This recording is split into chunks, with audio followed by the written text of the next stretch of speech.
ಇನ್ನು ಕೈ ಶಾಸಕ ಕೆ ಸುಧಾಕರ್ ಬೆಂಬಲಿಗರ ಹೈಡ್ರಾಮಾ, ಬೆಂಬಲಿಗರ ಸಾಮೂಹಿಕ ರಾಜೀನಾಮೆಗೆ ನಿರ್ಧಾರವನ್ನ ಕೈಗೊಂಡಿದ್ದಾರೆ. ಸಚಿವ ಸ್ಥಾನ ಸಿಗದ ಹಿನ್ನೆಲೆ ರಾಜೀನಾಮೆ ಕೊಡೋದಕ್ಕೆ ಈಗ ಸುಧಾಕರ್ ಅವರ ಬೆಂಬಲಿಗರು ನಿರ್ಧಾರವನ್ನ ಮಾಡಿರೋದು.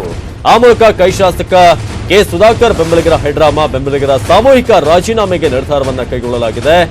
ಆ ಮೂಲಕ ಈಗ ಸುಧಾಕರ್ ಅವರು ಅಧಿವೇಶನಕ್ಕೂ ಕೂಡ ಬಂದಿಲ್ಲ. ಈತ ಸಚಿವ ಸ್ಥಾನ ಸಿಗದ ಹಿನ್ನೆಲೆ ಅವರ ಬೆಂಬಲಿಗರು ಈಗ ಸಾಮೂಹಿಕ ರಾಜೀನಾಮೆ ಕೊಡೋದಕ್ಕೆ ಮುಂದಾಗಿದ್ದಾರೆ. ಇದು ಕೈ ಶಾಸಕ ಚಿಕ್ಕಬಳ್ಳಾಪುರದ ಕೆ ಸುಧಾಕರ್ ಅವರ ಬೆಂಬಲಿಗರ ನಿರ್ಧಾರ. ನಮ್ಮ ನಾಯಕರಿಗೆ ಸಚಿವ ಸ್ಥಾನವನ್ನ ಕೊಟ್ಟಿಲ್ಲ, ಹಾಗಾಗಿ ನಮಗೆ ಇದರ ಬಗ್ಗೆ ಅಸಮಾಧಾನ ಇದೆ.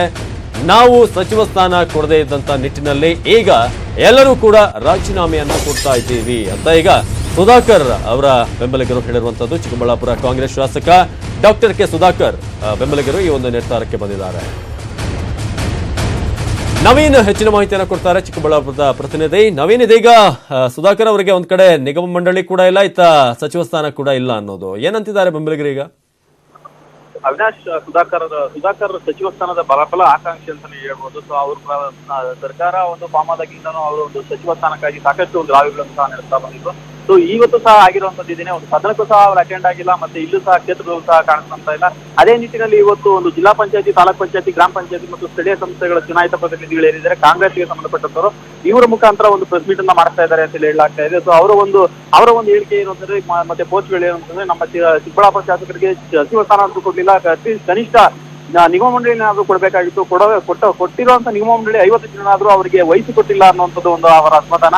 ಸೊ ಶೀಘ್ರವೇ ನಮಗೆ ಒಂದು ಸಚಿವ ಸ್ಥಾನವನ್ನ ಅಥವಾ ಅಟ್ಲೀಸ್ಟ್ ನಿಗಮ ಮಂಡಳಿಯನ್ನು ನೀಡಬೇಕಾಗಿದೆ, ಇಲ್ಲವಾದರೆ ನಾವು ರಾಜೀನಾಮೆಯನ್ನು ಕೊಡೋದಕ್ಕೆ ಸಿದ್ಧರಾಗಿದ್ದೇವೆ ಅನ್ನುವಂಥ ಒಂದು ಮಾತುಗಳನ್ನ ಹೇಳಿ ಬರ್ತಾ ಇರುತ್ತದೆ. ಸೊ ಎಲ್ಲಾ ಒಂದು ಒಗ್ಗಟ್ಟಿನ ಪ್ರದರ್ಶನವನ್ನು ಮಾಡ್ತಾ ಇದ್ದು, ಸೊ ಸದ್ಯದಲ್ಲೇನೆ ಇಂದು ಮಧ್ಯಾಹ್ನದೊಳಗಡೆ ತೀರ್ಮಾನವನ್ನು ಕೈಗೊಳ್ಳಲಾಗುತ್ತೆ. ಇವರ ಬೆನ್ನಿಂದನೇ ಚಿಕ್ಕಬಳ್ಳಾಪುರ ಶಾಸಕ ಸುಧಾಕರ್ ಸಹ ರಾಜೀನಾಮೆ ಕೊಡ್ತಾರೆ, ಮತ್ತೆ ನಾವು ಕೊಡಿಸ್ತೀವಿ ಅನ್ನುವಂತ ಒಂದು ಮಾತನ್ನು ಸಹ ಹೇಳ್ತಾ ಇದ್ದಾರೆ. ಅವಿನಾಶ್, ನವೀನ್, ಇನ್ನೊಂದ್ ಕಡೆ ಈಗ ಸುಧಾಕರ್ ಅವರು ಅಧಿವೇಶನದ ಕಡೆ ಕೂಡ ಕಾಣಿಸ್ಕೊಂಡಿಲ್ಲ ಅಲ್ಲೂ ಕೂಡ, ಹಾಗಾಗಿ ಅವರ ನಡೆ ಏನು ಯಾವ ರೀತಿಯಾಗಿದೆ? ಬೆಂಬಲಿಗರ ಒಂದು ನಿರ್ಧಾರಕ್ಕೆ ಅವರು ಕೂಡ ಈಗ ಓಕೆ ಅಂತಾರ ಅಂತ? ಬೆಂಬಲಿಗರ ನಡೆಗೆ ಒಂದು ಪಕ್ಷದಲ್ಲಿ ಅವರು ಓಕೆ ಅಂತ ಅನ್ನೋದಾದ್ರೂ ಸಹ ಬೆಂಬಲಿಗರು ಒಂದು ಸಾಕಷ್ಟು ಒಂದು ಪ್ರಬಲವಾದಂತಹ ಒಂದು ಬೇಡಿಕೆಯನ್ನು ಇಟ್ಟಿದ್ದಾರೆ. ಒಂದು ನಿಗಮ ಮಂಡಳಿನ ಇವತ್ತೇ ವಹಿಸಿಕೊಡ್ಬೇಕು, ಅಥವಾ ನಾವು ನಮ್ಮ ಜೊತೆ ಸುಧಾಕರ್ ಅವರು ಸಹ ಒಂದು ರಾಜೀನಾಮೆ ಕೊಡಿಸ್ತೀವಿ ಅನ್ನುವಂತ ಒಂದು ನಿಟ್ಟಿನಲ್ಲಿ ಇರುವಂತದ್ದು. ಸುಧಾಕರ್ ಸಹ ಯಾವುದೇ ಒಂದು ಫೋನ್ ಸಂಪರ್ಕಕ್ಕೆ ಸಿಗ್ತಾ ಇಲ್ಲ, ಮತ್ತು ಕ್ಷೇತ್ರದಲ್ಲಿ ಸಹ ಕಾಣಿಸ್ಕೊಂತ ಇಲ್ಲ. ಸೊ ನಿನ್ನೆಯಿಂದ ಸಹ ಸುಧಾಕರ್ ಅವರು ಕ್ಷೇತ್ರಕ್ಕೆ ಬಂದಿರಲಿಲ್ಲ. ಸೊ ಇವತ್ತು ಸಹ ಅವರ ಫೋನ್ ಸ್ವಿಚ್ ಆಫ್ ಆಗಿದೆ, ಮತ್ತು ಅವರ ಆಪ್ತ ಸಹಾಯಕರನ್ನು ಸಹ ಕೇಳಿದಾಗ ಅಥವಾ ಬೆಂಗಳೂರಿನಲ್ಲಿ ಇದ್ದಾರೆ, ಸದನಕ್ಕೆ ಹೋಗ್ತಾರೆ ಅಂತ ಹೇಳಿ ಒಂದು ಮಾತುಗಳು ಕೇಳಿ ಬರ್ತಾ ಇತ್ತು. ಬಟ್ ಆದ್ರೆ ಸದನಕ್ಕೂ ಸಹ ಅವರು ಹೋಗದೆ ಇರುವಂತದ್ದು ಅವರ ಒಂದು ನಡೆ ಬಗ್ಗೆ ಒಂದು ತೀವ್ರವಾದ ಕುತೂಹಲವನ್ನ ಕೇಳಿಸಿದೆ. ಅವನ್ನ ಓಕೆ ಅಲ್ಲ, ಒಂದ್ ವೇಳೆ ಈಗ ಇವರೆಲ್ಲ ರಾಜೀನಾಮೆ ಕೊಟ್ರೆ ಮುಂದೆ ಯಾವ ರೀತಿಯಾಗಿರುತ್ತೆ ನಡೆ? ಏನಾದ್ರು ಬೇರೆ ಪಕ್ಷ ಹೋಗುವಂತ ಪ್ರಯತ್ನನ, ಅಥವಾ ಇದು ಕೇವಲ ಒಂದು ಬೆದರಿಸುವಂತ ಪ್ರಯತ್ನನ? ಕೊಡ್ಲೇಬೇಕು ನೀವು ಈ ರೀತಿಯಾಗಿ ಚಿಕ್ಕಬಳ್ಳಾಪುರದಲ್ಲಿ ಒಂದು ಸ್ಟ್ರಾಂಗ್ ಹೋಲ್ಡ್ ಹೋಗುತ್ತೆ ಕಾಂಗ್ರೆಸ್ಗೆ ಅಂತ?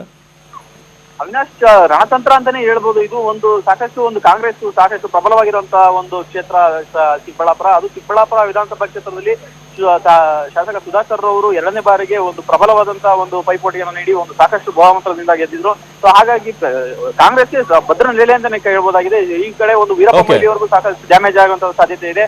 ಬಿಜೆಪಿಗೆ ನಾವು ಹೋಗ್ತೀವಿ, ನಾವೆಲ್ಲ ಒಟ್ಟಾಗಿ ಬಿಜೆಪಿಗೆ ಹೋಗ್ತೀವಿ ಅಂತ ಹೇಳಿ ಮುಖಂಡರು ಒಂದು ಮನವಿಯನ್ನ ಮಾಡ್ತಾ ಇರೋದು. ಧನ್ಯವಾದ ಮಾಹಿತಿಗಾಗಿ ನವೀನ್.